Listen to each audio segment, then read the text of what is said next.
ভাৰতীয় জনতা পাৰ্টিৰ আমাৰ জিলা বিষয়ববীয়া মণ্ডল সভাপতি সাধাৰণ সম্পাদক প্ৰমুখ্যে ৰাজ্যিকৰ আৰু প্ৰমুখ যিসকল আমাৰ দলৰ কাৰ্যকৰ্তা আছে জ্যেষ্ঠ কাৰ্যকৰ্তা সকলোৰে উপস্থিতিত এখন বিশেষ সাংগঠনিক বৈঠক আজি আমাৰ ইয়াত অনুষ্ঠিত হৈছে।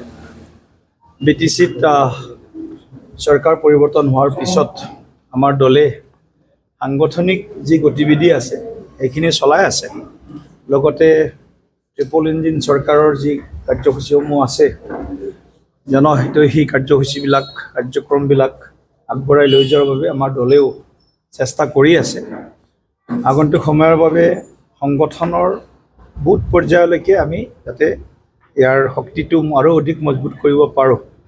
লগতে আমাৰ যিহেতু মিত্ৰতাত আছোঁ BPF ভাৰতীয় জনতা পাৰ্টি, গতিকে আমি একেলগে মিলি BTC চৰকাৰখনক আমি কিদৰে সহযোগ কৰিব পাৰোঁ, কিদৰে আমি একেলগে আগবাঢ়ি যাব পাৰোঁ, এই গোটেই বিষয়বিলাক লৈ আজিৰ বৈঠকত চৰ্চা হৈছে।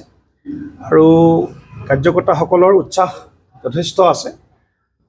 বহু ধৰক প্ৰত্যাহ্বান আছে, বিজেপিৰ সন্মুখত বহুত ধৰণৰ আমাৰ অসুবিধাও আছে। তথাপিও কাৰ্যকৰ্তাসকলে দেশৰ কাৰণে হওক বা BTCৰ কাৰণে হওক তেওঁলোকে ঐক্যবদ্ধভাৱে কাম কৰাৰ কাৰণে তেওঁলোকে চেষ্টা আৰু চিন্তা কৰি আছে। আৰু আমি সদায় ৰাইজৰ লগত থাকোঁ, ৰাইজৰ পক্ষত থাকি আমি BTCৰ প্ৰায় যিমানখিনি জনসংখ্যা আছে বিশেষকৈ কোকৰাঝাৰ জিলাখনত আমি সকলো জাতি জনগোষ্ঠীৰ মাজত এটা সমন্বয়ৰ ধাৰা যাতে শক্তিশালী কৰিব পাৰোঁ আৰু সকলোকে যাতে আমি উন্নয়নৰ দিশত আগবঢ়াই লৈ যাব পাৰোঁ, তাৰ কাৰণেও আজিৰ বৈঠকত আমাৰ সাংগঠনিক দিশটোৰ লগত ৰাজনৈতিক যি পৰিস্থিতি বৰ্তমান এই পৰিস্থিতিৰ ওপৰতো আলোচনা হৈছে।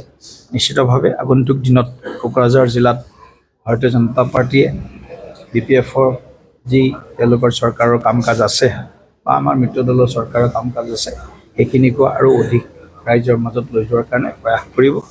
আৰু কাৰ্যকৰ্তাসকলে আমাক বিভিন্ন ধৰণৰ তেওঁলোকৰ অসুবিধাৰ কথাও কৈছে, তেওঁলোকৰ সমস্যাৰ কথাও কৈছে। সেইখিনিকো আমি আগন্তুক দিনত আমি কিদৰে সমাধান কৰিব পৰা যায় পৰ্যায়ক্ৰমে সেইখিনিও আমি চিন্তা কৰিম।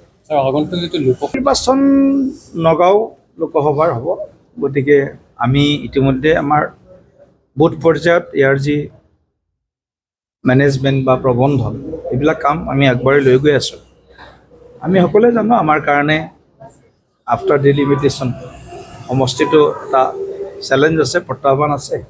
তথাপিও আমি দেখিছোঁ যে ৰাইজৰ যথেষ্ট উৎসাহ আছে ৰাইজৰ মাজত যে BJP NDA যাতে হাতলৈ নগাঁও লোকসভাৰ আসনখন পুনৰ দিব পাৰে, তাৰ কাৰণে সংখ্যা গুৰু আৰু সংখ্যা লঘু দুয়ো সম্প্ৰদায়ৰ মাজত এটা উৎসাহ আছে। আৰু বিগত সময়ত আমি দেখিছোঁ যে নগাঁও কেইবাবাৰো তাৰ পৰা BJPৰ সাংসদ জিকিছে।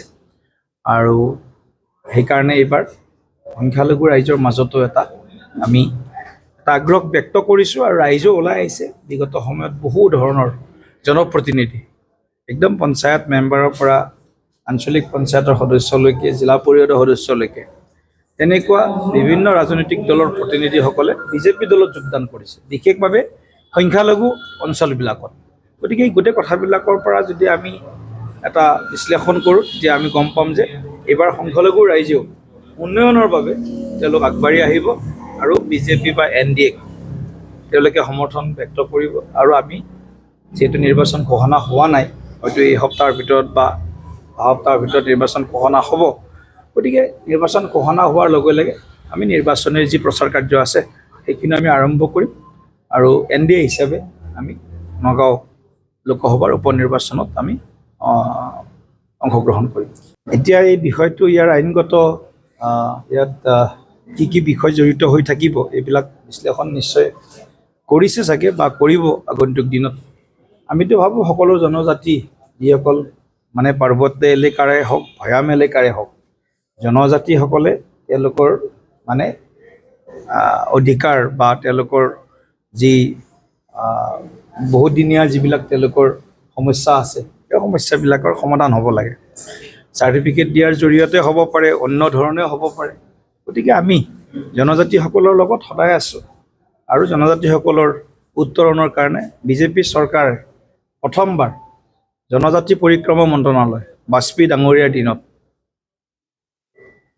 ST ডেভেলপমেণ্ট যিটো মিনিষ্ট্ৰী সেইটো মিনিষ্ট্ৰী প্ৰথম বাজপেয়ী ডাঙৰীয়াৰ দিনতেই গঠন হৈছিল। তাৰ আগতে ছ'চিয়েল জাষ্টিছ এণ্ড এম্পাৱাৰমেণ্ট মানে সামাজিক ন্যায় আৰু সবলীকৰণ এই বিভাগৰ অন্তৰ্ভুক্ত আছে জনজাতি কল্যাণ বিষয়টো। গতিকে আমাৰ বাজপেয়ী ডাঙৰীয়া চৰকাৰ অহাৰ সময়ত তেতিয়া ছেপাৰেটলি এইটো এটা মিনিষ্ট্ৰী খোলা হ'ল আৰু সেইকাৰণে আজি সমগ্ৰ ভাৰতবৰ্ষত যদি আপোনালোকে চাই বিশ্লেষণ কৰে বেছিভাগ যি আমাৰ ST লোকসভা ST মানে ৰিজাৰ্ভ লোকসভা তাত বেছিভাগতে ভাৰতীয় জনতা পাৰ্টীৰে বা NDAৰে সাংসদ জিকি আহে। ৰাইজে বিজেপিক বিশ্বাস কৰে। আমিও ST বা জনজাতি সম্প্ৰদায়ৰ বিশেষভাৱে যিসকল লোক বিভিন্ন ধৰণে তেওঁলোক ক'ৰবাত বঞ্চিত হৈছিল বহু বছৰ ধৰি বিজেপি চৰকাৰ অহাৰ আগত, সেইখিনিক যাতে আমি সমবিকাশৰ মানে মন্ত্ৰেৰে আগবঢ়াই লৈ যাব পাৰোঁ তাৰ কাৰণে বিজেপি চৰকাৰ দায়বদ্ধ। আৰু তুলিৰাম নংহাং ডাঙৰীয়াৰ মন্তব্যটো আৰু অকণমান মই চাম, চোৱাৰ পিছত ইয়াৰ যি উচিত প্ৰতিক্ৰিয়া দিব লাগে প্ৰতিক্ৰিয়া মই দিম।